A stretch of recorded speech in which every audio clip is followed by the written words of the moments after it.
This is a vomit fruit, and I'm going to eat it. I'm in one of the most biodiverse regions of Earth right now. Uh, that's somewhat irrelevant as this isn't native to the area and it's found all over the tropics, but I just couldn't pass up the opportunity to cross trying this fruit off my bucket list. The noni fruit, Indian mulberry, or any of a dozen other names you want to throw at it, it's this kind of alien-looking fruit, this sort of knobbly, translucent wad of gelatinous globules here, kind of like a mulberry's pale and awkwardly lumpy cousin who just pretends to be related. But man, just smelling it, like it goes by the name of cheese fruit and vomit fruit, and like, especially when it's ripe, I guess I can see it. It's yeah, that smell is like, there's very few things I can't stomach, but this smells like something I tried to stomach without success. Like it smells like pre-digested Parmesan. But maybe I'll be surprised. You may have heard of this fruit from places claiming purported medicinal or health benefits. Plenty of claims out there about that. Some interesting research being done on that. Some conflicting reports. And of course, where you have the internet and marketing involved, plenty of wild and baseless snake oil sorts of claims, muddying the waters. But that's kind of a story for another day. Sure, that's part of the reason why it's so widely spread in the tropics, but that doesn't mean it'll taste good. People will use medicine no matter how bad it tastes. No, what interests me is that there were, and in some cases still are, people for whom this is a staple food. More often a famine food, something they eat only when they're starving, but for some people, an everyday staple. And granted, some of those are Pacific Island peoples, which, depending on the island you're living on, your options for crops would be quite limited. And these happen to be a plant that grows exceptionally well and is exceptionally productive, even in some pretty tough island environments. And like, even if they weren't eating it, it was still quite popular as a plant to bring for medicine and for dye as well. But staple foods, well, you can learn to a lot of things if they help you not die. But still, it must be at least an acquirable taste. But that scarcity of options doesn't apply to everyone who eats this regularly. Like in Thailand, apparently they use it in curries along with the leaves. Other parts of Southeast Asia, in Australia and surrounding area.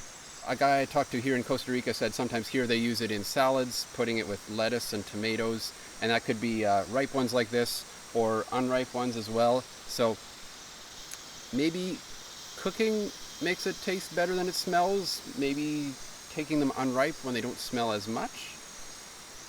I mean, if this all hits the fan, maybe I'll try something like that. We'll see. Yeah. But in any case, the smell doesn't bode well. I have a glimmer of optimism, or more just curiosity, or, well, it's on my bucket list. So, bottoms up. Peel it for safety reasons.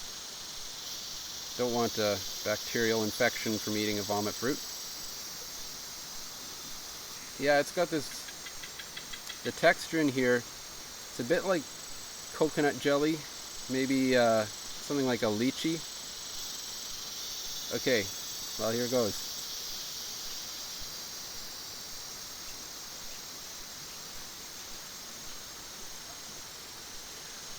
It's not great. It's not as bad as I was expecting. But yeah, it's not good. It's got a bit of an acrid bitterness to it. Yeah, that coconut jelly is a good comparison for the flavor, I think.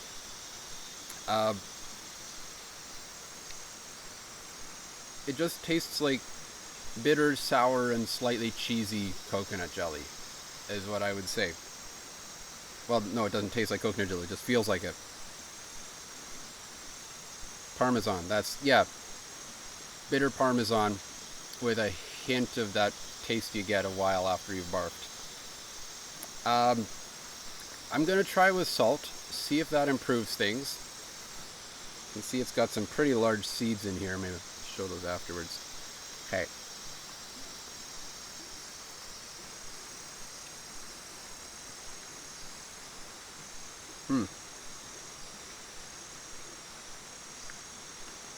I'm really undecided if that made it better. It's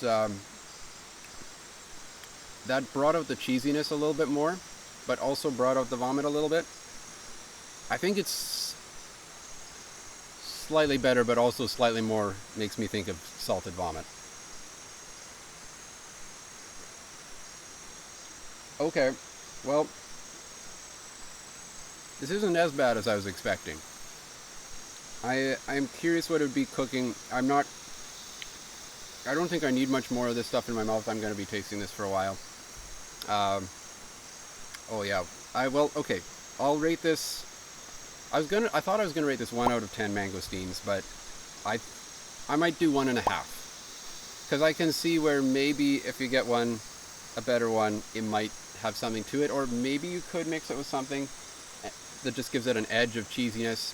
Maybe a glimmer of hope there. So yeah, 1.5 mangosteens out of 10.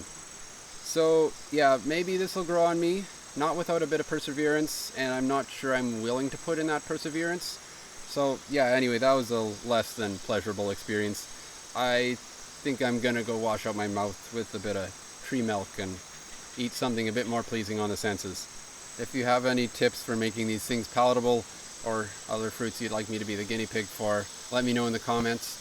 And yeah, thank you for liking and subscribing, and until next time on Ambling with Sam.